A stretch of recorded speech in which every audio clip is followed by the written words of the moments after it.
এই সৰু সৰু চিংৰাকেইটাই সঁচাকৈ অতীতৰ কথা মনত পেলাই দিয়ে নহয়নে? স্কুলৰ দিনত যে কিমান খাইছিলোঁ এই চিংৰাকেইটা। সঁচাকৈ আজি বহু দিনৰ মূৰত আকৌ খালোঁ। নমস্কাৰ সকলোকে, আশা কৰিছোঁ আপোনালোক সকলো ভালে আছে নহয়নে? ময়ো ভালে আছোঁ। পুনৰ এটি নতুন মিনি ভ্লগ লৈ আকৌ আহিছোঁ আপোনালোকৰ মাজলৈ। আজি সন্ধিয়াৰ চাহকাপ। আজিৰ চাহকাপ আকৌ অকণমান গুড় দিছোঁ, লগতে অকণমান জালুক দিছোঁ। চেনি দিয়া নাই আজি, সেইকাৰণে কালাৰটো অকণমান বেলেগ ঘোলা ঘোলা নিচিনা দেখিছে চাগে, ভাবিছে। সেইকাৰণে মই কৈ দিছোঁ যে আজিৰ চাহকাপত চেনি নহয় গুড়হে দিছোঁ।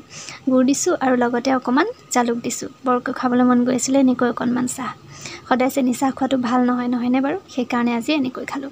তাৰপিছতে আকৌ বজাৰৰ পৰা এয়া আনিলে সৰু চিংৰাকেইটা বহুদিনৰ মূৰত। এইটো আকৌ চবতে নাপায়, যিকোনো এখন দোকানতহে পায় দেই। সেইকাৰণে সেইফালে গৈছিলে আজি। মই ক'লোঁ সেইফালে যদি গৈছে তেতিয়াহ'লে এই সৰু চিংৰাকেইটা আছে যদি লৈ আহক। সৰু চিংৰাকেইটা আনিলে, লগতে এইটো তেওঁলোকে বোলে এইটো খেজুৰ বুলি কয়, কিন্তু খাবলৈ বিস্কুটৰ নিচিনা বৰ ধুনীয়া আকৌ খাবলৈ মিঠা।